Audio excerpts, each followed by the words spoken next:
Welcome to the Nest Pregame Show. We are here live at the MVP Arena as your Albany Firebirds get ready to take on the Billings Outlaws in the game of the year. We'd like to thank our sponsors, the Clock Tower Hotel on 981 New Loudon Road in Latham.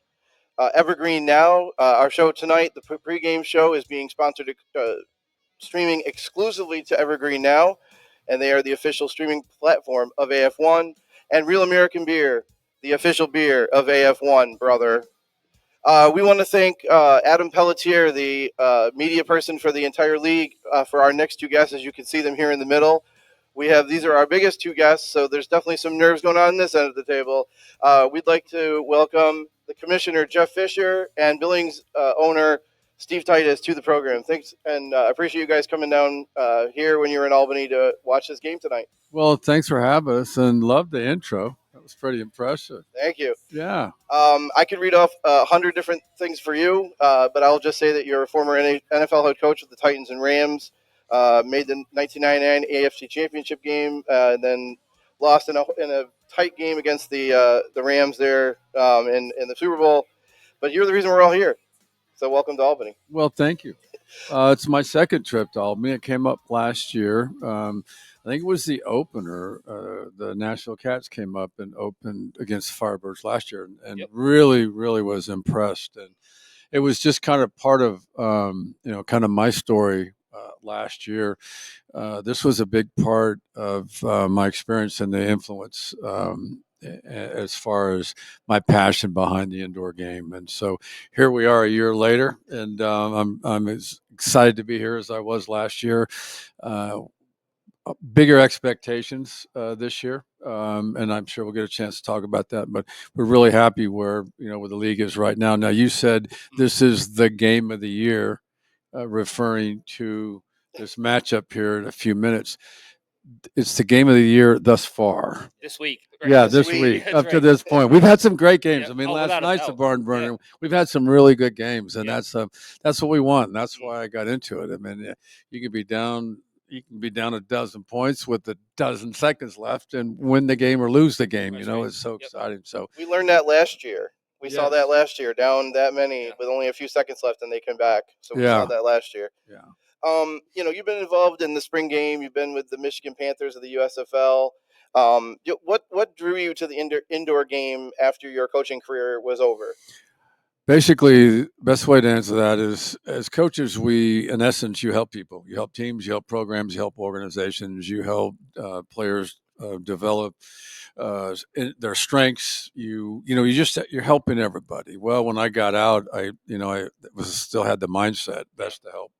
And I have a lot of experience in a lot of different areas, and I love the game. I love the game is for the fans and for the players, but not to overlook them. But when it's all said and done, you're bringing something that's really cool to a fan base, and especially the fan base they're so loyal to the indoor game. I watched the indoor game from afar in Nashville while the Cats back in the 90s and 2000s were doing their thing, but really never had a chance to pay close attention to it. Yeah, you're kind of busy. Really busy, to say the least, but I have not been busy. And if I am, it's because I'm busy myself with this. This is really, really fun. You brought up the Michigan Panthers. That's 11-man spring football. Right. Okay, there's a huge difference. And, the indoor, I still find myself going, wait, they're missing 3 guys, Wait, they don't have enough players on the field. Yeah, what's going on over there? But still, it is, there's nothing like it. And, I credit Steve Titus, who you get to visit with him here in a moment. But when the Cats went to Billings last year, I had some friends, and he's heard the story. I had some fishing buddies come down to attend their first game, their first indoor game. They're still talking about it. I got one buddy that's calling his friends, and they put a franchise together there, here in Idaho. So these guys, it's just an amazing game. It's an intimate game. It's a game where you can literally reach out and touch the players. The players there's such respect, as you'll see tonight. Now, this is a rivalry, and there's going to be some chippiness I'm anticipating, but ultimately there's a great deal of mutual respect and sportsmanship, and a lot of class things take place, on the field, and that's what we're about. Yeah, absolutely. I agree. And one thing I kind of want to touch on is, getting to where we are now, 3 to 4 weeks into the season. Obviously, there was some turmoil that you didn't really want to, weren't really. I wish we hadn't happened, but ever since for the last 3 to 4 weeks, these games have been fantastic. Every team has gotten better. Even the teams that don't have a lot of wins. I mean, every single week they're getting markedly better, and I feel like from afar that the game is actually growing week over week. Do you tend to agree with that? Yeah, we're in complete agreement with it. This is our first year. Right. I mean, last year we put that aside. Last year we were, we're just kind of getting to know each other under really difficult circumstances, and so this is our inaugural season. There's going to be challenges that you face week in and week out, but we've surrounded ourselves with a really good group of people. We got solid teams and good teams, and it's a quarterback-driven game. The quarterbacks are getting better. They're getting a lot more experience, and you're seeing more production on the field. Tell me about the journey. Like you said, you were part of it last year, and now as it's turned to AF1, talk about that journey to become the commissioner, and how that came to be, and how you decided, hey, I want to give this new league a shot. Last year at the Cats, when the Cats came into town, I joined them for the game, and it's pretty much where a lot of it got started here. And it was a great game. I enjoyed the experience and the people. And here, my first time at this venue, and I realized that things weren't adding up. And I just wanted to try to fix it, and and that's how sometimes we're wired that way. And I started a journey, and I just wasn't happy with the things that were going on, and I couldn't make sense of a lot of things, and there were some things that that go across your desk, if you will, that aren't true, and you're trying to figure out what's going on, and so I was really excited when the ownership groups in that league at the time that were remaining asked me to be part of the management group and to be an interim commissioner. So we took it and ran with it, did the best we could, got real close with the owners, who I hope you get a chance to visit with here in just a moment. But we got in the foxhole together, and sometimes when you do that, you come out better because of it. And so we're better because of it, and we had the opportunity to to separate ourselves and to form a new entity, right, which is the AF1, and so we're off and running, and we're having a blast with it. Let's talk about the Billings Outlaws here just for a little bit. So, Steve, thank you for making the trip up here to Albany. This is your first trip of Albany, isn't it? Second trip. I was here earlier this year for some owners meetings. Yep, gotcha. Yeah, second trip up to the Capital Region. Yep. So, game day is here. Two of the upper echelon teams are playing tonight. What are you looking forward to the most? It's going to be a competitive game one way or another. I really think that you got two franchises that really understand the game, have great players, have great staffs, and are here eager to win. I mean, we've heard all season long, Albany, Billings. Well, for at least a week, it's time to see who's number one and who's number two at this point. But what's even more important to realize is this isn't the championship. This isn't the playoffs. This is just a game in the regular season, which we do it next week too. And we do again next week, except in Billings. So really, we're handling it not like a championship game, but really just another week here, and we're prepared to do what it takes to go 1-0 at the end of tonight's game. Sure. How have they looked this week so far? I mean, what have you seen in terms of like them getting ready, Steve, in terms of that, on the field? One thing that I think is important to know is last week we won in Washington. It was a great game. It was a very handed victory, but we looked a little rusty in the first half, and that's we came off a 2-week bye. Coach Walker has made some transactions. He's made some roster changes here this week, and I know and the whole coaching staff has been studying film, and we're really ready for a great game here. And I really think it's going to be coming, just like a lot of these arena and indoor games come down to, it's the last team to possess the ball wins it. And I think that's exactly what's going to happen. I mean, that's what the Arena Bowl was, the last team to possess the ball. And so that's what I expect to happen again tonight. what makes Coach Walker? Like, what makes him as successful as he is? Right. I think you have to look at Coach Walker's pedigree. I mean, he started with the Arizona Rattlers in the late '90s. Yep. And this is crazy connection to arena football to the NFL is, Jeff had his game in '98 against the Rams. Who was the quarterback in that game? Kurt Warner. Who was the MVP? Kurt Warner. Yep. Well, the year beforehand in '97, Coach Walker with the Rattlers beat Kurt Warner. Oh, wow. In Iowa. So The Barnstormers. The Barnstormers that year. So it's really crazy how small this football world is. Yep. Coach Walker then retired from playing. A story that most people don't know is a piece of trivia that I think you all will enjoy is who was Coach Walker's best man at his wedding? Jeff Levac. No. Eddie Brown. Eddie Brown. Touchdown Eddie Brown. Eddie Brown was Coach Walker's best man at his last wedding. So, I mean, we just have that connection in the football industry to Albany.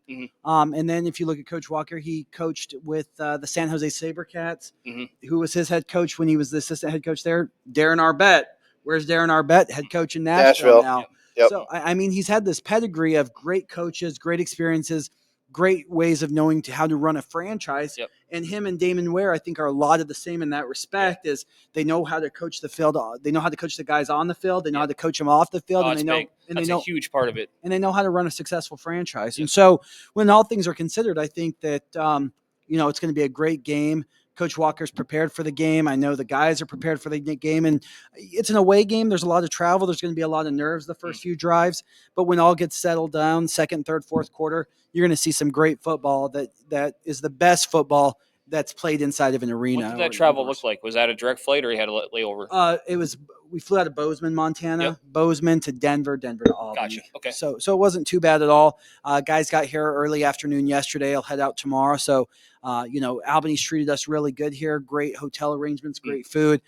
We've been treated like first class here in Albany. So, and I want to make sure it's Albany, not Albany. Like there we go. There we go. He's got it right. I want to make sure I'm saying it right. I'm saying Albany. Albany. Yes. Albany. Yes. Yeah. So, great organization. You guys have a great ownership here, and they've treated us exceptionally well, and we look to return the favor next week when you all come out to Billings. Well, let's great segue. Speaking of ownership, you have a bet with Firebirds co-owner Annie Goucher, the co-owner of Mohawk Chevrolet here in Albany.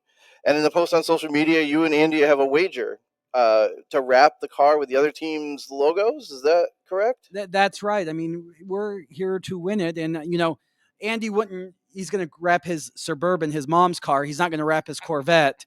But needless to say is, let's put some skin in the game. It's, we can watch our players play all day long, but let's have the owners put their money where their mouths are. Well, I was going to ask you, because I think if I remember the video correctly, I think you have a Maserati. Right. And I was wondering how you were going to feel about your Maserati being wrapped in Firebirds orange. I think Andy should be more concerned with how he's wrapping his mom car and how he's taking the kids to soccer practice and in the Billings Outlaws car. Like how awkward is that going to be? I mean, the question I have: do you have a second car to be wrapped next week? I don't think we'll have to worry about that. We'll see. We're gonna take. I've been dealing with trash talking by your ownership all day today, and I've kind of just taken it. But at the end of the day, I can hear this trash talk all day long. But I got this ring, and I'm still 2-0 against Albany. So, oh boy, oh boy. But all right, but no, I don't want to get too cocky about it. But I'm not feeling cocky. I mean, it's going to be a great game, and like I said, at the end of the day, one way or another, I think it's going to be who possesses the ball last going to win the game. This question is actually for both of you guys because I know both of you guys are involved with this. Tonight's game being a Sunday, it's a Vice TV game, and while we have Evergreen and they're streaming all of the games, we have Vice on Sunday nights. You guys have put a lot of work in terms of working to get a TV partner for this. Tell me about working with Vice to get these national exposure for this AF1. Well, we were first off very, very excited about being able to put the relationship together. They're very, very professional.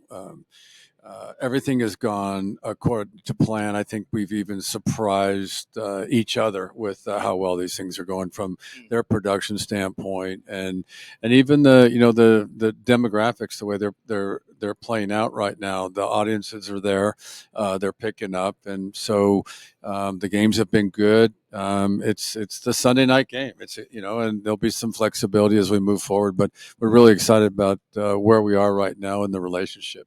Yeah, and I mean, look at the NFL. I mean, you got that Sunday night game, and that's the big game. Obviously Monday Night Football's been around forever, but that Sunday night game really does it. And I think it's a similar thing here, where it's like, here's your marquee matchups, especially like tonight.